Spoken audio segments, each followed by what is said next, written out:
Subscribe کیجیے ہمارے channel نور رضا کو اور بیل آئیکن کو پریس کیجیے جس سے آپ کو ہماری نیو ویڈیو کی نوٹیفیکیشن ملتی رہے۔ بخاری شریف کی حدیث ہے، اللہ کے رسول مصطفیٰ جان رحمت صلی اللہ علیہ وآلہ وسلم فرماتے ہیں یہ جو تمہیں روزی ملتی ہے، یہ تمہارے کمزوروں کے صدقے میں ملتی ہے۔ اللہ جو تمہیں روزی دیتا ہے وہ تمہارے کمزوروں کے صدقے میں دیتا ہے۔ پھر یہاں بات آئی، روزی کا مطلب یہ نہیں کہ کھانا، لقمہ صرف روزی کو نہیں کہتے۔ روزی جو لوگ عربی جانتے ہیں انہیں پتا ہے کہ کتنی وسعت رکھتی ہے اپنے اندر۔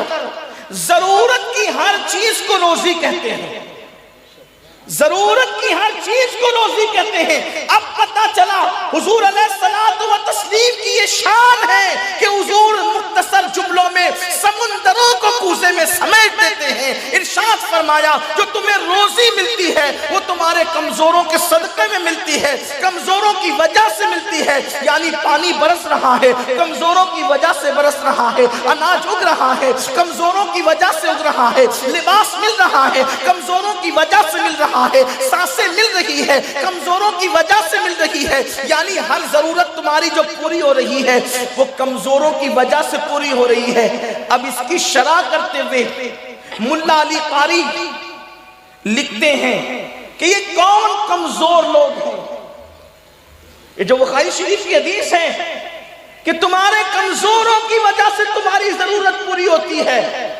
تم گناہ کرتے ہو پھر بھی ضرورت پوری ہوتی ہے، تم پاپ کرتے ہو پھر بھی ضرورت پوری ہوتی ہے، تم اللہ کی نافرمانیاں کرتے ہو پھر بھی ضرورت پوری ہوتی ہے۔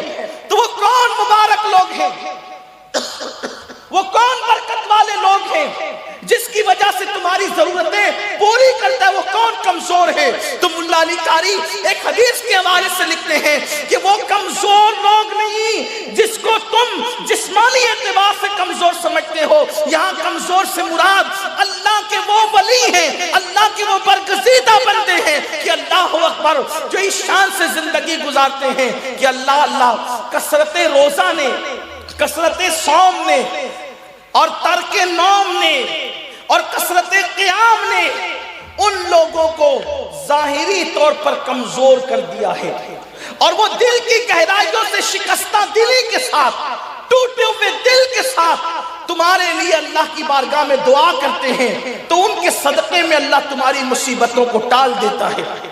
اجابت الغوث علامہ شامی کا ایک مختصر سا رسالہ ہے۔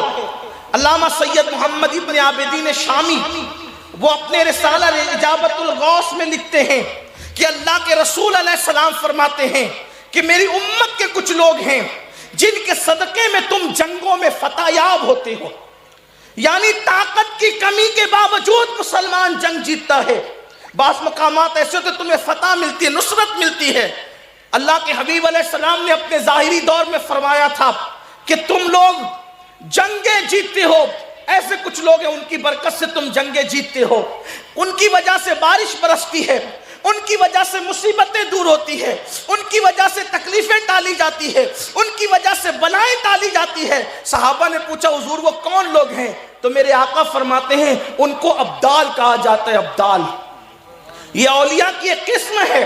لوگ کہتے ہیں ولیوں سے کیا ملتا؟ سید الانبیاء بیان کر رہے ہیں کہ ولیوں کے وجود کے صدقے میں مصیبتیں دور ہوتی ہے، اور جس کی وجہ سے مصیبت دور ہو اس کو مشکل کشا کہتے ہیں۔ حدیث بتا رہی ہے کہ اللہ کے ولی مشکل کشا ہیں، اللہ کے اولیاء مشکل کشا ہیں، اور پھر ان کا ذکر حضور نے فرمایا ان کو ابدال کہتے ہیں۔ ابدال تو پوچھا حضور ابدال کوئی بنتا کیسے ہے؟ تو اللہ کے حبیب علیہ السلام کا فرمان ہے، آقا ارشاد فرماتے ہیں کہ کثرت عبادت سے، جس کو لوگ عبادت سمجھتے ہیں عرف میں، جیسے نماز، روزہ، تلاوت، کثرت عبادت سے وہ ابدال نہیں بنتا۔ کہ پھر کیسے بنتا ہے؟ کہ وہ کثرت سے بھوکا رہتا ہے۔ ابدال کی پہچان ہے وہ بھوکا بہت رہے گا، وہ بہت بھوکا رہتا ہے، جلدی کھاتا نہیں، کھانے سے وہ اپنے رشتے کو بہت دور رکھتا ہے، کثرت سے بھوکا رہتا ہے۔ اس کی پہلی پہچان یہ ہے۔ دوسری پہچان یہ ہے کہ وہ دوست اور دشمن کسی کے لیے بھی دل میں کینہ نہیں رکھتا۔ اس کا دل صاف ہوتا ہے. دلوں کی صفائی سے ابدالیت ملتی ہے. بدلیت کا مقام، ابدالیت کا مقام بھوکے رہنے اور دل کو صاف رکھنے سے. اپنی ذات کے لیے وہ کسی سے بدلہ نہیں لیتا. اگر کوئی اس کو مارے، اس کو ٹھونکے، اس کی پٹائی کرے، اس پہ ظلم کرے، اس پہ زیادتی کرے، اس کو گالیاں دے، پلٹ کر کچھ نہیں کہتا. کیوں؟ ابدال وہ ہوتا ہے جو ایک دن میں 25 مرتبہ حضور کی پوری امت کے لیے مغفرت کی دعا کرتا ہے. اب وہ جس کے لیے بخشش کی دعا کر رہا ہو تو وہ اس کو گالی کیسے دے گا؟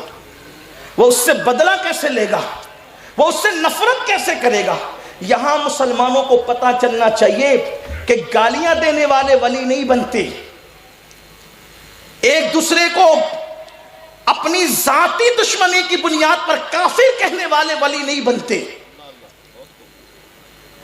کسی سے اپنے نفس کے لیے اور ہوائے نفس کے لیے لڑنے والے کبھی ولی نہیں بنتے.